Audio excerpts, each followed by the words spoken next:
Hello, everyone, and welcome to another episode of the Courageous Curiosity podcast. I'm Superintendent Ben Mainka, and I'm here with, as always, an incredible group of people to share their expertise. And as always, we have kind of something that's piquing our curiosity. And today, we are going to talk about our mechatronics lab at the high school, and maybe in a broader sense, what is mechatronics and why would a school district be interested in exploring those things?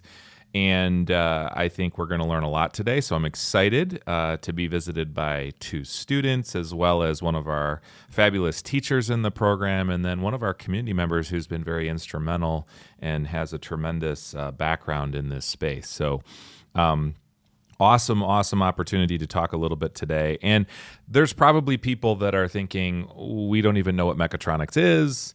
And why are we even talking about that? And I think you're going to get a really good understanding of that in this episode today and why our students are going to have these opportunities and experiences. So we're going to start all the way to my right with Mr. Phil Scavo. I'd love to have you just kind of tell us a little bit about yourself, your background, what you teach here at the school, and kind of how you come into this space. Sure. So I've been teaching in Novi my whole career, about 14 years. Started at the middle school doing industrial education there, and then moved up to the high school. And now through, years of kind of moving around the building in different capacities, now I end up being the lead teacher in the engineering department. And That's awesome. over the course of the mechatronics program we're talking about, end up being kind of the lead advisor and probably the person who was overseen it the longest. And so that's where I come in, is advising. I'm not teaching the course, but we have a fabulous teacher who's doing that, who had experience in another district, but definitely overseeing, leading, advising, guiding on how we integrate this into Novi. Yeah, and historically, you've taught CAD classes, and you have a lot of engineering background in classes that you're teaching at the high school, which I know students love to take. They sign up in droves for those, which is awesome, and I think a testament to why these things are important. We also have Sanvi with us, so I'd love to hear your background and perspective. Okay. Hi, I'm Sanvi Rao. I'm a junior from Novi High School, and I do a couple mini clubs like Science Olympiad, National Honor Society, and I'm also part of one of the two robotics teams here at Novi. That's great. Frog Force or one No. of the other ones? The other one. Okay. It's called Automated Amphibians. It's a Automated smaller Amphibians. version. Yep. We have a lot of robotics teams at the high school. People may not know that, so that's We really do. cool. I thought we only had two. You're right. Yeah, there's quite a few. So, all right, Ava. Hi, I'm Ava. I'm a senior at the high school. I just finished applying to colleges for aerospace engineering. And other than that, I'm part of the aerospace interest group here and creative writing and a few others. Aerospace engineering seems like a really easy major. Oh, yeah, rocket. So you obviously are taking the mechatronics class right now, and you have a variety of other AP and IB classes. You've just completed that process, and I'm really interested to hear how that has kind of played into your college selection and obviously your major of choice. So thank you for being with us today. And we also have Mr. Ed Roney with us today. So Mr. Roney. Yeah, hi, Ben. Hi. Well, I'm a 43-year veteran of the automation industry. 25 years I spent at Fanuc America, Okay. specifically on robotics. Most of it throughout the whole career was machine vision, Okay. which is part of mechatronics as well. So I'm excited to be here today and see what I can bring to help out the school. Absolutely. Well, thank you for being here and being with us as well, all of you. I think I'd like to start with just kind of some general background, because somebody watching the show may not recognize that we've actually our district has done some capital improvements, and we've done some additions to the back of our high school. And we've added this thing called the CAT Lab, which is really a mechatronics lab more than having a specific name for it. And the mechatronics laboratory brings in all kinds of robots, all kinds of hydraulic implements, all types of kind of industry standard machinery. And maybe just to kind of explain the space a little bit, Mr. Scavo, if you could kind of walk us through maybe what's in the room, like the mechanical equipment, so to speak. Sure. So I always like to make a simple analogy for the room. Is it's kind of like the Applebee's sampler platter of industry and engineering stuff. Okay. So when you walk into the room, you're going to see the the most striking thing will be the FANUC robots from where Mr. Roney had spent his career. Sure. They're bright yellow. They're large.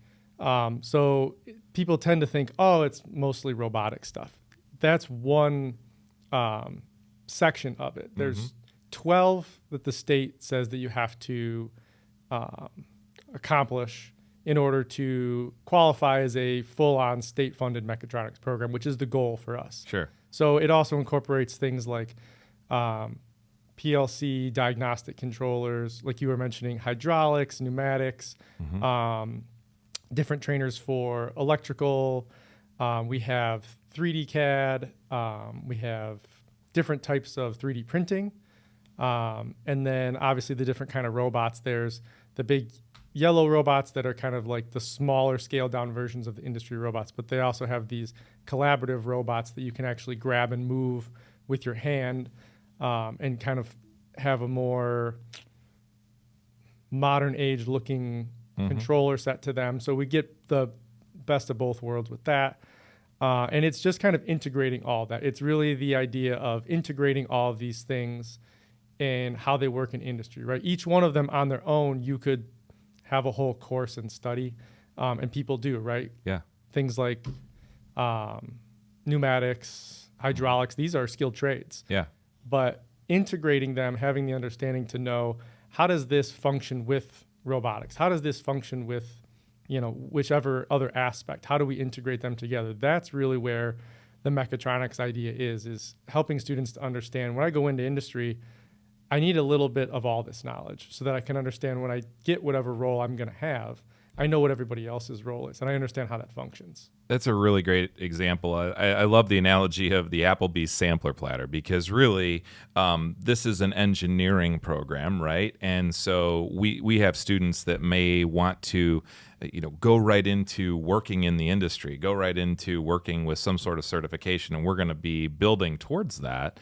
But you also may want to have a more well-rounded opportunity to essentially have a hands-on experience, even if you're taking, advanced classes. So, Ava, I know you've talked about aerospace engineering. You've taken a lot of AP, calculus, physics, IB coursework. You're obviously a senior in high school. What led you and kind of drove you to take this course? I know you had said it was more about being hands-on, but I'm interested, as somebody who's taken these high-level courses, how you think that's going to help you as you move into your college experience. Yeah, so before senior year, like you said, I took a lot of in-theory classes where, like, in AP Physics, if you wanted to find velocity, you could get, like, the derivative of displacement. But I never really got to have good hands-on experience. And I knew that before finalizing going into aerospace, because, that is a massive commitment. Sure.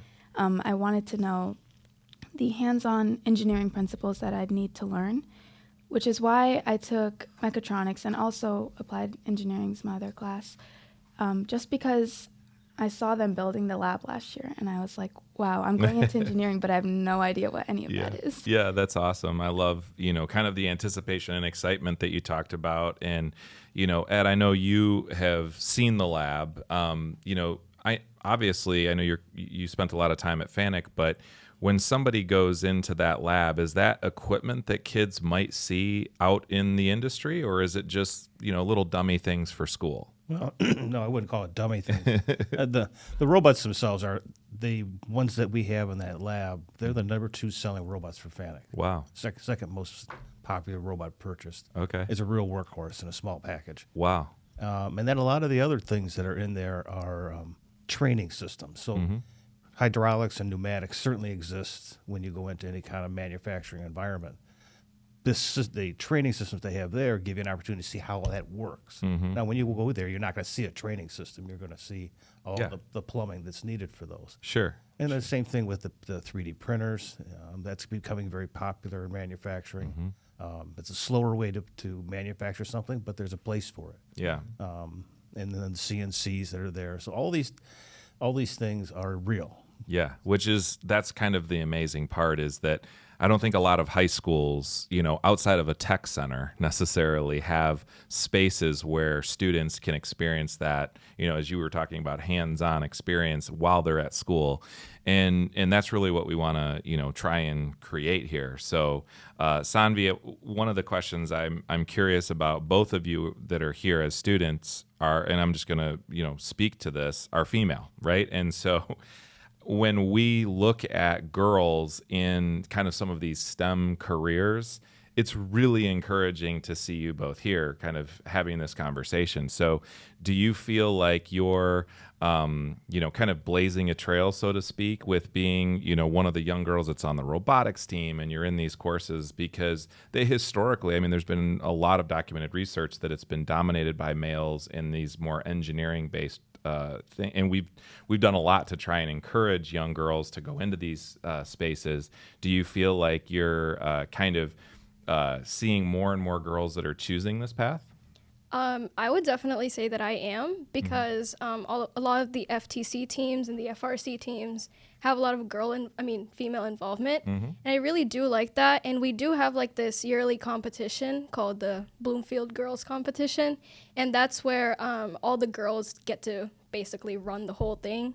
And I feel like that really does show how much we kind of like have grown, because historically women weren't like represented as much, especially in engineering. And now I feel like colleges are being more acceptant of that, and they're like kind of making it like a level playing field for both men and female. So I do feel like in the future there will be a lot more women, and I'm really happy about that. That's really cool. I think it's neat to see more diversity of gender in our engineering spaces, and certainly those are very, very highly needed career fields that anyone can go into. And so I appreciate you kind of really taking your passion and applying that. What are some highlights for you? So you've been in school now a couple months. What are some highlights and things that you're excited about with this new space? I would definitely have to say there was this one project that we did called like the CAD exploration project. At least that's what I'm going to call it. But we basically made 1x1, 1x2, and 2x2 Lego blocks on Autodesk Autodesk Fusion 360. Okay. And it was really cool because I'm an artist myself and I love designing stuff. So it was really nice like experimenting with the software. So I do feel like that was one of the best things that we've done, and hopefully we do get back to that, because now we're just like working with precision tools. So I really hope that we get back to that. And also just working with the space. I feel like the environment is so wonderful because it's so spacious, and it's kind of like a mini corporate office. So I really like it. Yeah. And I'm just looking forward to working with all of the equipment. That's awesome. Ava, do you have any highlights from your first couple months here? Yeah, rather than specific things we did, I just love the trial and error kind of format of the class, where right now, like Sanvi said, we're working with precision tools. So just seeing we have this massive toolbox next to our desks, and just seeing, okay, here's the 3D printed block we have. What could we use to measure it? How do we do it? How do you put the ruler into that groove? Just that entire trial-based system of it is just so appealing. Yeah, and I love that you have a toolbox next to your desk. There's not a lot of classrooms that have that. And so, Ed, you talked about a lot of these things are in industry, but as Phil talked a lot about how this is really kind of a multifaceted room that gives a variety. It makes you have a well-rounded opportunities.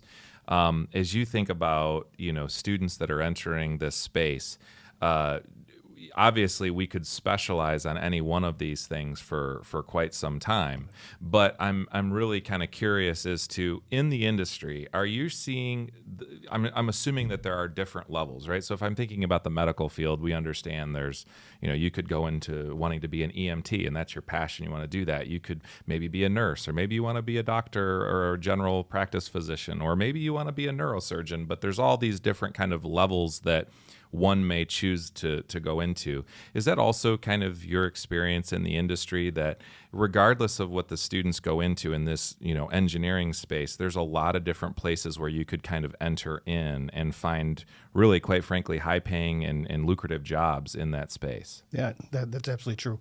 So you have people that program all these machines, the robots and the PLCs.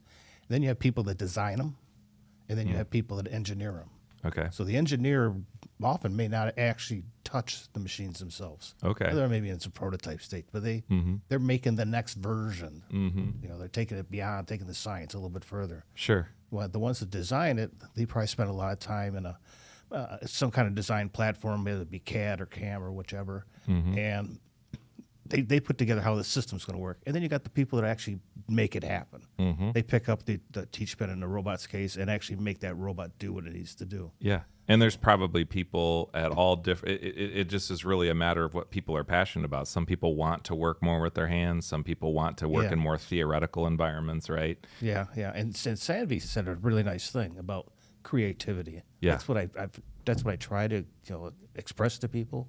Is it's a great avenue if you want to be creative and do something and make something happen that didn't exist before. It's a great place to be. Yeah, I want to piggyback on that. You talked about creativity and that you actually volunteered that you were an artist, which I think is awesome. So it's not typical that people associate this line of thinking with artistic creativity. So how do you see those two things merging together? I would say that CAD does a pretty good job with that because you can be creative with like whatever you're trying to like do or design. So I feel like if you combine like design and engineering, I feel like CAD's like the best for that. And I do want to look into more like opportunities in CAD and stuff like that for my future. So I think that's where I'm going at for now. But like, yeah. Yeah. Well, I mean, you teach this CAD class, right? So I'm sure you see this creativity in kind of this merging of, I'll say maybe to really make it rudimentary, left brain, right brain, people kind of coming together in the same space. And I'm sure that you probably see students that have different, capacities for that, but are you seeing that creativity in CAD as well? Yeah, I mean, depending what the project is and the criteria that's allowed, obviously, if you give them more room to play, they'll play with it. So it's not even about so much a student's capacity with the software, because if they want to do something, we'll show them how. If they just explain it to us, but they don't know how to do it or can't remember, we'll run it through with them. Okay. And say, hey, listen, like this is how you would go about that, and we'll walk through it, because that's how they learn, right? They want to try to do a thing. We're going to figure it out together. And yeah, we may, fail to get it the first time, but we'll eventually get it. And so depending on, we did a project a few years ago when fidget spinners were fun. Okay. And we did a 3D printing project, and we were probably printing 5 or 6 of those things a day. Okay. Like that's how into it they were. And each one was different. Because you'd get like the one that looked like it came out of a package from a store, but then they realized they could do whatever they wanted. Okay. So they would try different things. And represent their artistic side of the brain. Right. Or even just their creative side, not even so much being artsy, but being just different and trying different things. And that's where creativity comes, is from trying those different things. Yeah. So you obviously teach, a variety of different classes. You've taught in industrial arts. You've also taught in classes where it's more, what I'll say, more of a, you're sitting in more of an academic setting, right? And I taught U.S. and world history for quite a while. Sure. So do you see a difference in how kids approach the class related to maybe their energy level, excitement? Is there some generality related to that? Because I think we sometimes make those statements. Yeah, I mean, depending on the way the classes are set up, you see different types of engagement, right? So if you have a class like a 3D CAD or a 2D CAD where they're sitting in front of a computer, a lot of that in the lead up to giving them that skill, building that skill, is kind of just sitting. But they're engaged with a screen. They're engaged with, putting in the measurements and deciding what they want it to be and trying to solve the problem, whatever problem we've given them, right? Or at least in the beginning, representing an object that we say, okay, you got to represent this in the software. If it's something like fabrication, which Ava, you're in right now, right? That's a lot more, that's the most engaging class we have by far. Like in regards to seeing visible engagement, where like any person off the street could walk in that class and being like, okay, everyone in here is engaged. Like it doesn't take somebody who has educational training to walk in there and see that. Like they can't wait for me to stop talking so they can go back there. Sure. And so it just depends on the class, but you have to look for what engagement looks like in that environment. It's going to look a little different each time. But I think in all of these classes, the common thing is there is engagement, right? And it's self-directed engagement. Yeah. You know, I find myself in teaching these engineering courses for now the better half of my career. I end up being more of a facilitator a lot of the times than I do like the stereotypical teacher, right? Like what someone would think of the dictionary definition of that would be. A lot of times I'm presenting a problem and giving them the tools to solve it, and then just stepping back and saying, okay, solve it, and then when you get stuck, let me know. You know, it's an interesting point that you make, because you're talking a lot about student agency and student choice, right? And so for either one of you, either Ava or Sanvi, you know, talk a little bit about that and how that impacts your desire to learn, right? The ability to kind of choose your path. If you have a recipe that you're essentially, you know, and sometimes you're in calculus and it's like, here's the proof, here's what you have to do, versus open-ended, go explore this where you want. I mean, does that impact your passion or desire to do an assignment or a project in some way? I would say that it gives you more of a sense of pride when you're just given a problem and told, okay, this is completely up to you. You figure it out. It's more like your wins are your own wins, because, I mean, every part of the problem is then your work, you know? Sure. It's just that much more rewarding. And I love math personally, so solving questions or proofs, like you said, is actually very similar to solving engineering problems. But there's just something special about solving something that every single step of the process is your own to make. You created it. Exactly. Which is really cool. And it's probably satisfying when that thing comes to fruition, right? It solves the problem. It achieves what you desired, right? Instead of seeing it on paper, you're seeing it manifested in a physical way that does the task. Yeah, exactly. Yeah, and there's not just one solution, right? It's your solution, right? You just have a problem to solve. Yeah. And do you see that in the industry where, you know, people become more engaged in their work and passionate when they have some agency to say, you know, hey, look, we know that this isn't working, but we would love you to explore how that. You know, it seems like that would be very rewarding. Yeah, it's definitely there.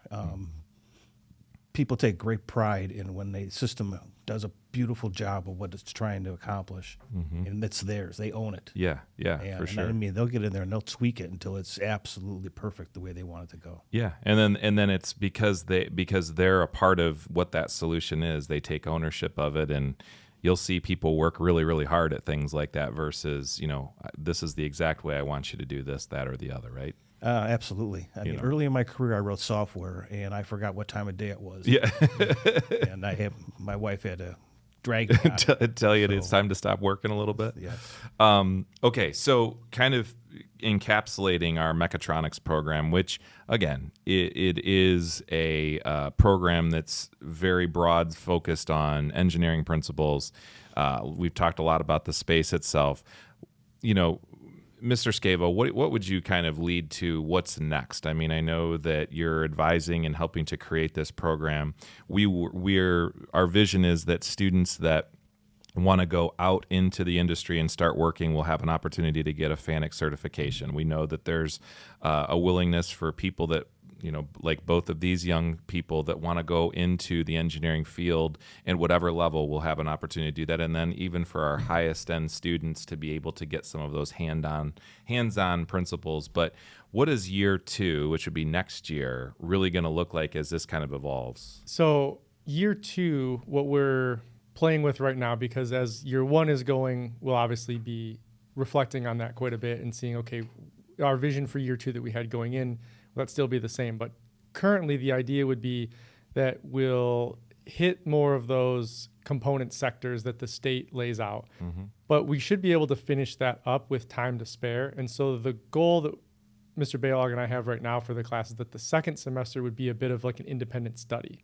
So more of what they're talking about that they're interested in, which is this idea of solving a problem, right? And so now that they've been given all the tools to function the whole room, right? So all the different things that are in there, the students will then be given some kind of design problem to solve, and then kind of have run of the space to say, okay, well, this is how we're going to solve it, and we'll incorporate, you know, machining or 3D printing or what have you from the room to solve their problem. And just like we were talking about, Mr. Roney said, the solutions will be theirs, right? And it'll be different for each group because each group might pick a different design problem. Sure. So sure. we've run things like this in the past in different classes, and they're really successful. The engagement of the kids is great because a lot of times what we've done before is allow them to come up with the problem. And then they then have to solve the problem they come up with. That's awesome. So we're running short on time, and I would love to kind of give each of you an opportunity to just kind of say, for anyone that's watching this episode, for anyone that's tuned in, wants to know a little bit more about mechatronics, might be a community member, or maybe it's a student that's like, I'm kind of interested in understanding what mechatronics is about. Maybe it's a middle school student and they want to go into that. What's your kind of 30-second elevator pitch that you'd like to make about this program and what we're doing here? And we'll start over on the right with Mr. Scavo, and we'll go around.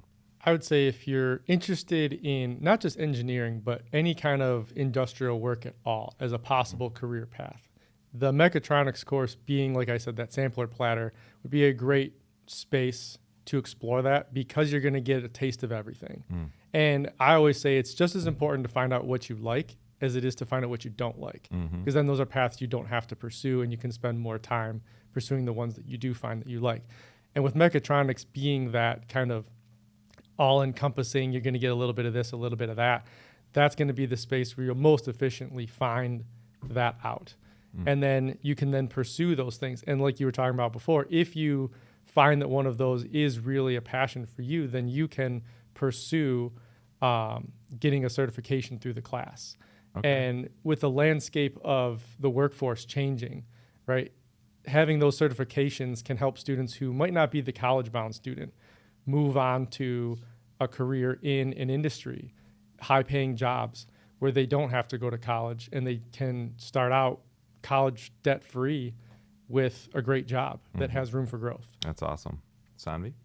Piggybacking of what he said, I was just about to say that this class is really beneficial because especially if you're a student who's like looking for internships or looking into like getting into jobs, putting this on your application or even getting those certifications will give you so much of weight because it's like you're being compared to a person with absolutely no experience compared to when you're like actually, involved in this class with like loads and loads of experience. That's a great point. Eva? This is a little redundant, but yeah, if you're interested in mechatronics, honestly, just take it. And this applies really to any class, but Novi High School uniquely gives literally anything you might be interested in. It offers a class in that. And high school is the only time where you can try like any single career path you want. So yeah, if mechatronics piques any interest, just take it. Love it. Thank you. Well, I would agree with all of you guys. You're absolutely right. But I'm going to put the flip on it. The industry is starving for females. You are absolutely right about that. And they're starving for people that want to get into the industry at various levels. Yeah, right at the ground floor, at the very beginning. Don't be afraid to get that certification and go right in there. And it might be a great stepping stone for college still. And then you could have your employer pay for your school. Yeah, that's even better. So amazing show today. Thank all of you for being here, for your talents and time that you've given to this, and wish all of you the very best over the next few weeks, few months. The next episode, which is going to air in 2 weeks, is about why trust in the media has diminished. So that's going to be very interesting because I think no matter what media source you look at, trust has diminished. So we're going to talk a little bit about that in our next Courageous Curiosity podcast. Hope all of you have a wonderful day. Go Wildcats.